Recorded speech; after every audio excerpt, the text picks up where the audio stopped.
day, just a day after California Democrats used a parliamentary trick to quietly kill a bill that would have made it a felony crime to purchase predators, to purchase minors as young as 16 and 17 years old for inappropriate activity.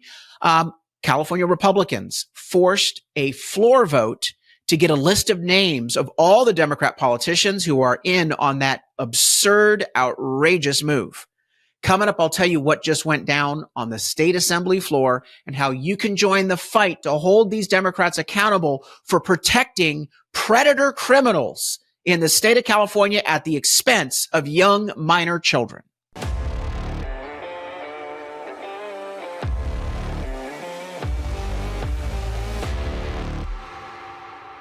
I'm Carl DeMaio, chairman of Reform California and a California state legislator. We've got breaking news, and this is appalling. This week, I was shocked to see that the Democrats decided to kill a bill using a parliamentary procedure in a committee room. This bill from Democrat State Assembly member Maggie Krell. It is a very common sense bill, AB 379. It would have made it a felony crime to purchase a 16 or 17-year-old minor for, and I can't say the word because the algorithm on YouTube will suppress us, but you know what they're being purchased for. It's human trafficking. Democrats chose to use a parliamentary trick to protect criminal predators over victims of human trafficking, 16 and 17-year-old kids. So what we decided to do, the Republicans got together and I said, we've got to make it clear who's doing this, because they used a parliamentary procedure in a committee room to do it without a full vote of the state assembly.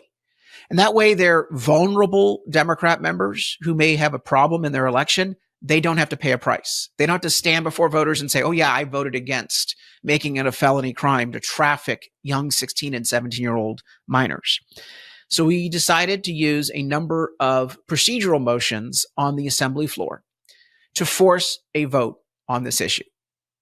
And today, we were able to get a floor vote forced on this issue, and we have the list of names of Democrats who chose not to make it a felony crime, who chose to protect predators over victims of human trafficking who are young minors, 16 and 17 years of age.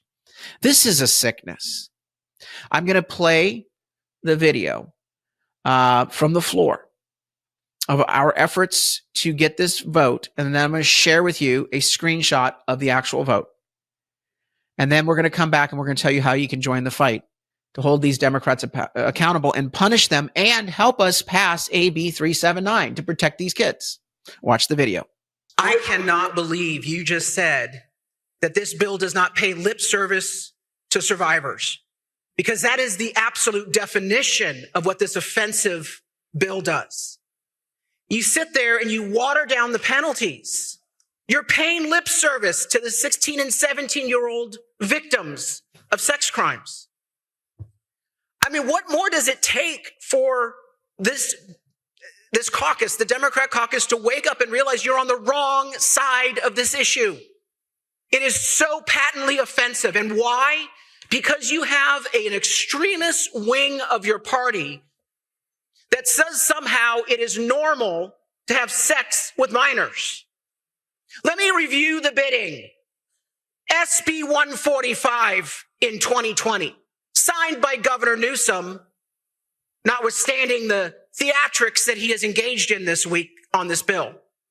SB 145 would allow a predator to molest a child as young as 14 years of age and avoid mandatory sex offender registry. That's what this legislature passed. That's what this governor put into law, because it is reflective of a perverse, deviant, perverted philosophy that somehow it is normal for men to molest young boys and young girls.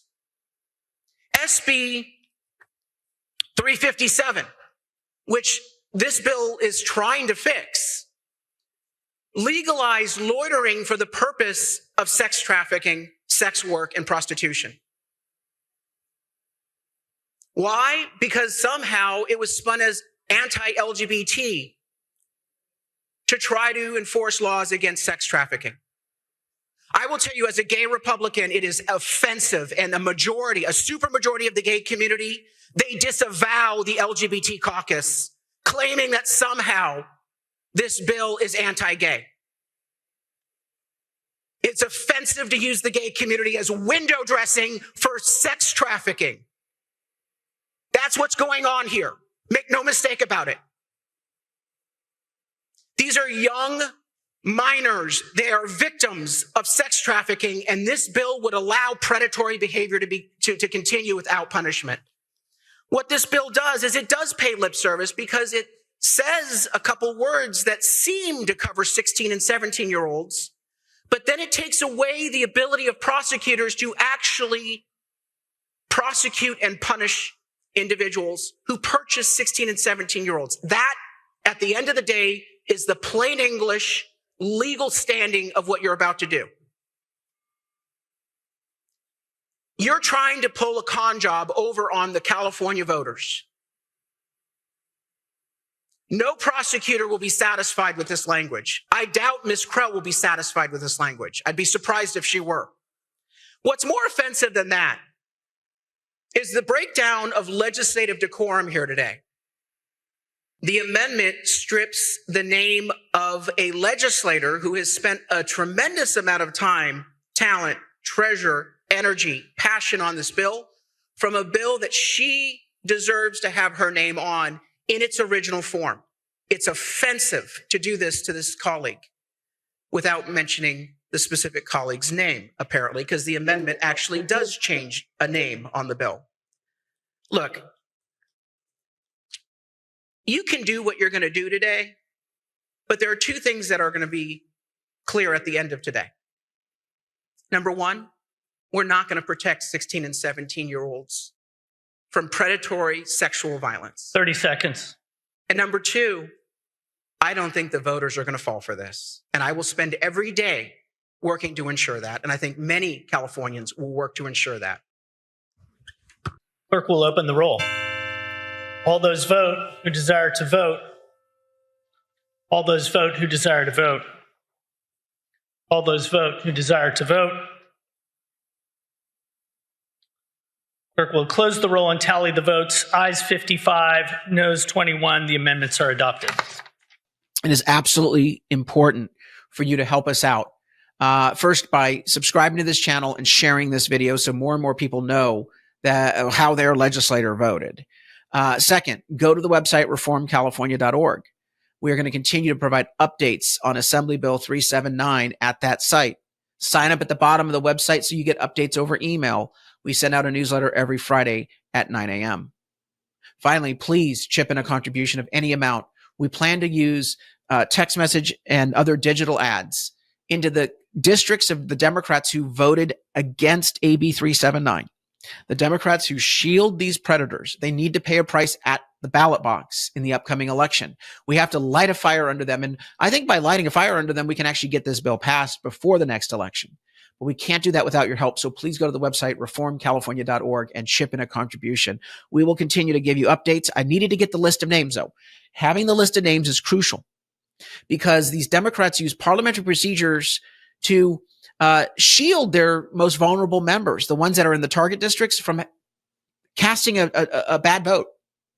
So they can continue to be extremist on their policies and never be held accountable. Well, we today got the list of names. That's how you punch them back. You make them pay a political price, and it starts with the transparency of putting them on record with a bad vote. And that's what we did today. With your help, we can continue to do it. So chip in a contribution at reformcalifornia.org. Sign up on that website, reformcalifornia.org. Share this video with all your friends and family. Until next time, I'm Carl DeMaio, Chairman of Reform California and a California State Representative. Thanks for watching, and I hope you enjoyed this episode. But before you click away, please subscribe to this channel and click that notification button so you get updated when we post new episodes. Plus, like this video and share it with your friends so that we can help spread our message across the state. Reform California with Carl DeMaio is paid for by Carl DeMaio for State Assembly.